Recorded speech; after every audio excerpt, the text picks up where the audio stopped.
Hello दोस्तों, स्वागत है आपका अपने YouTube channel GS concept boosters में। दोस्तों, जैसा कि आपको पता है कि सीजीएल में 40 प्लस मार्क्स लाने के लिए हमारी एक सीरीज चल रही है, जीएस कंसेप्ट सीरीज। उसी सीरीज का आज अगला टॉपिक है जो आज हम स्टार्ट करेंगे। टॉपिक शुरू करने से पहले प्लीज़ चैनल को सब्सक्राइब कर दें अगर आप इस चैनल पर नए हैं, और लाइक कर दें। तो चलो स्टार्ट करते हैं आज का नया टॉपिक, डेट इज़ बाबर। देखो दोस्तों, ये बाबर वही है जो मुगल वंश का संस्थापक है। हमने पढ़ा तो बहुत होगा इसके बारे में आज तक, लेकिन आज हम डिटेल्स में पढ़ते हैं। गारंटी है कि इस वीडियो पढ़ने के बाद आपका किसी भी गवर्नमेंट एग्जाम्स का कोई भी क्वेश्चंस नहीं छूटेगा। तो चलो देखते हैं, शुरू से लेके आखिरी तक वीडियो देखिएगा इसको। चलो स्टार्ट करते हैं।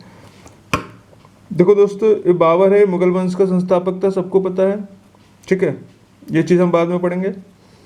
इसका जन्म है जो 1483 में हुआ था, 14 फरवरी को।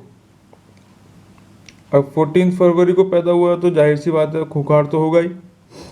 चलो, कहाँ हुआ था? ये हुआ था फरगना में इसका जन्म। फरगना है अफगानिस्तान में। अफगानिस्तान जो पहले है मध्य एशिया का भाग हुआ करता था।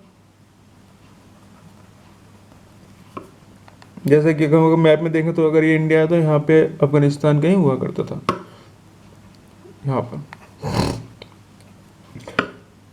तो चलिए दोस्तों, इसका जन्म तो हो गया। इसके पिता का नाम था उमर शेख मिर्जा, दिख रहा होगा। माता का नाम इनका कुतलुक निगर खानम था। जो इम्पोर्टेंट बात है वो ये है कि ये पिता की तरफ से तैमूर का 5वां वंशज था। जो इसके पिता थे वो तैमूर वंश के राजा थे, बादशाह थे। ये उनका 5वां वंशज था पिता की तरफ से। ठीक है, माता की तरफ से ये चंगेज खान का 14वां वंशज था। जो इनकी माता थी वो चंगेज वंश की थी। ये उनकी तरफ से 14वां वंशज था। तो एक तरह से देखा जाए ये तैमूर और चंगेज का कॉम्बो था। तैमूर और चंगेज दोनों ही मुस्लिम बहुत खूंखार शासक हुए हैं अपने इतिहास में, वर्ल्ड के इतिहास में। तो इन दोनों का कॉम्बो था। देखो,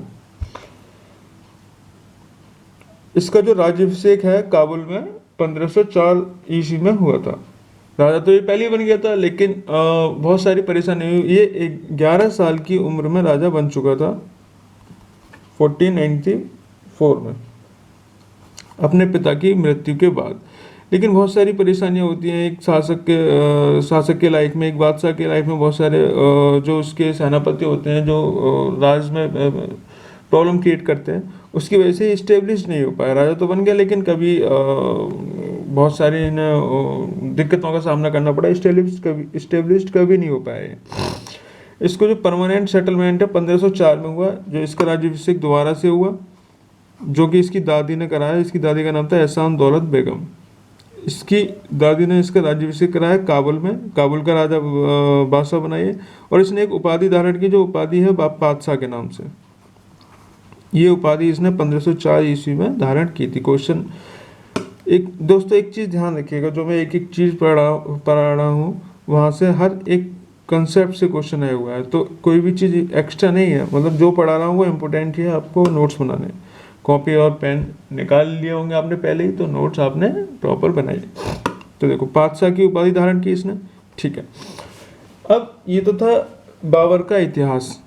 अब इसका इंडिया में क्या रोल था वो जानते हैं। देखो फ्रेंड्स, काबुल में 1504 ईस्वी में बादशाह की उपाधि धारण करने के बाद, बादशाह बनने के बाद,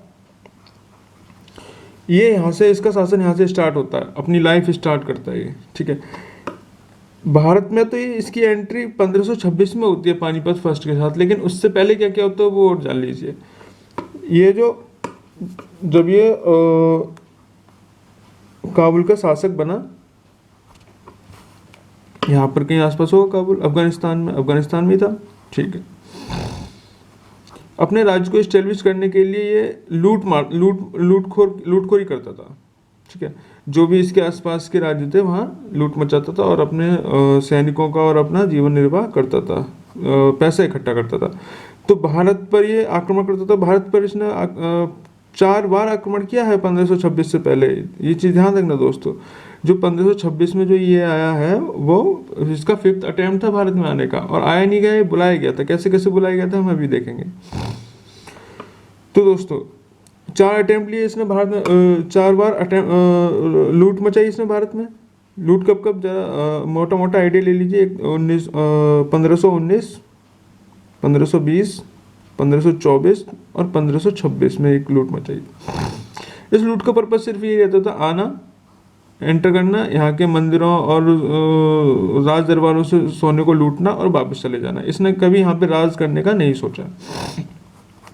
अब 1526 में आपको पता है, 1526 का टाइम है हमारा दिल्ली सल्तनत का। उस टाइम पे एक राजा हुआ करता, राजा था दिल्ली सल्तनत का, जो कि आखिरी राजा था इब्राहिम लोदी। इब्राहिम लोदी दोस्तों, ये राजा बहुत ही खराब शासक साबित हुआ। इसके राज में बहुत सारी फूटें पड़ी, लोग वाग इसे पसंद नहीं करते थे, यहाँ तक कि इसके अपने गवर्नर जो है वो पसंद नहीं करते थे। तो इसका परिणाम ये हुआ कि जो इब्राहिम लोदी के शासनकाल में जो अपना लाहौर का गवर्नर था एक दौलत खान, यहाँ लाहौर है, यहाँ गवर्नर था दौलत खान, जो इब्राहिम लोदी के शासनकाल में था। और भारत में मेवाड़ के राजा थे राणा सांगा। ये दोनों इससे खफा थे। राणा सांगा था वो दिल्ली पे अपना अधिकार जमाना चाहता था, और दौलत खान अपना पंजाब पे पूरा अधिकार जमाना चाहता था। ये दोनों इससे खफा थे।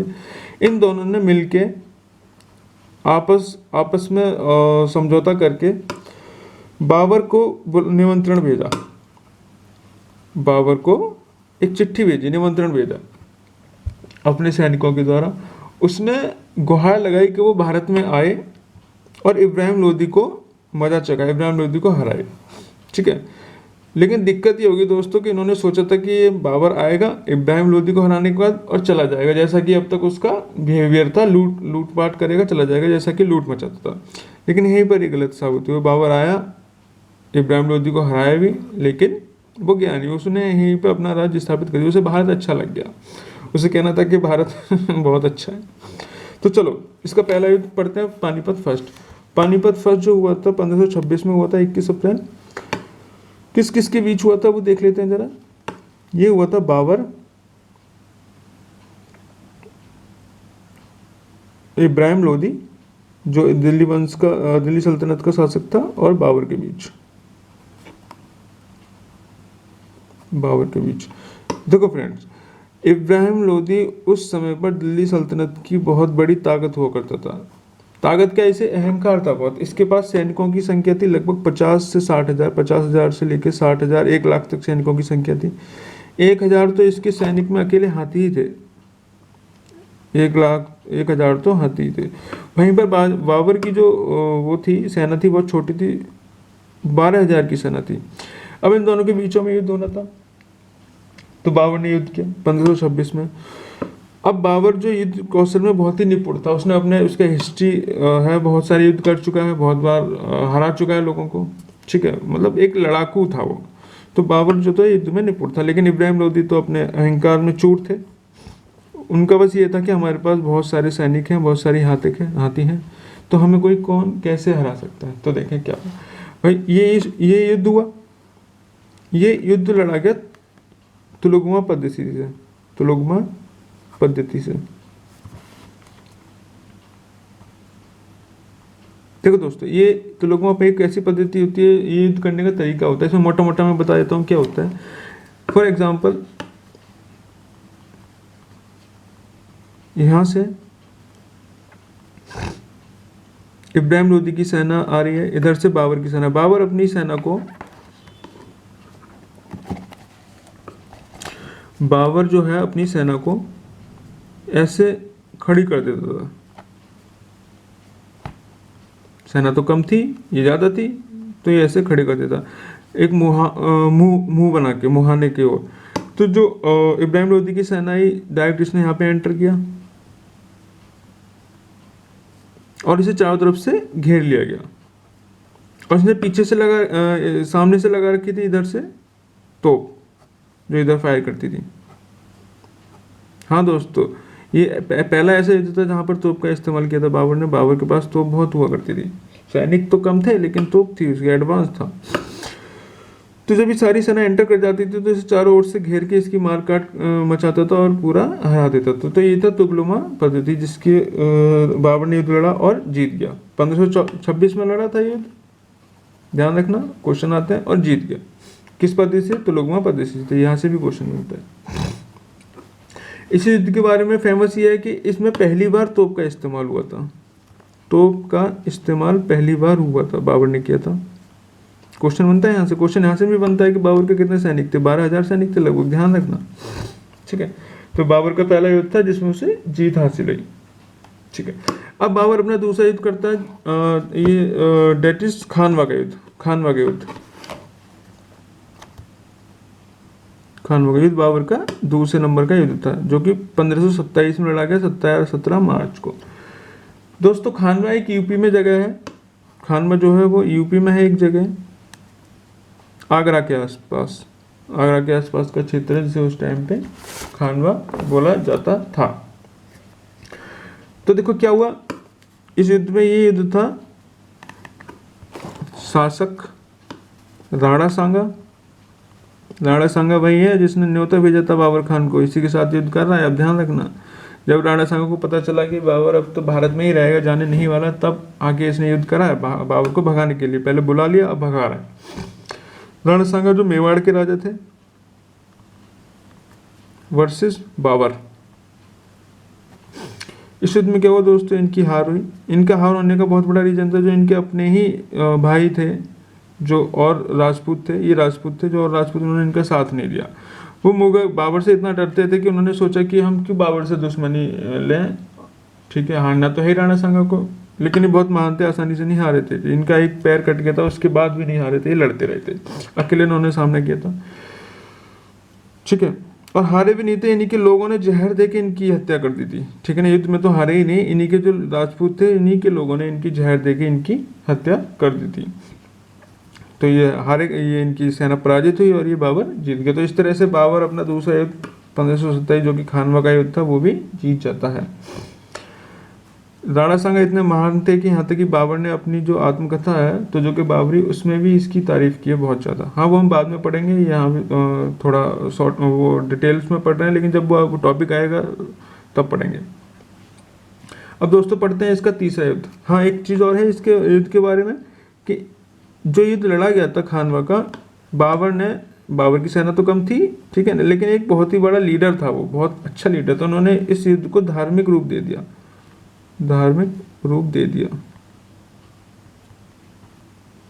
जब धर्म की बात आ जाती है तो आपको पता ही है, लोग बाग मारने काटने को तैयार हो जाते हैं। तो वही इसने फॉर्मूला अपनाया और धार्मिक रूप दे दिया इस युद्ध को, और इस लड़ाई को उसने जिहाद बोला। जी हाँ, जिहाद। क्वेश्चन बहुत आता है यहाँ से, आपको क्वेश्चन मिलेगा कि इस लड़ाई को खानवा के युद्ध में जो खानवा के युद्ध को जो उसने बाबर ने क्या बोला, तो उसने जिहाद बोला कि जिहाद है, लड़ो। धार्मिक रूप दिया, लोग टूट के पड़े और जीत गए। तो दोस्तों इसके साथ हम बाबर के तीसरे युद्ध की तरफ आते हैं, जो है चंदेरी का युद्ध।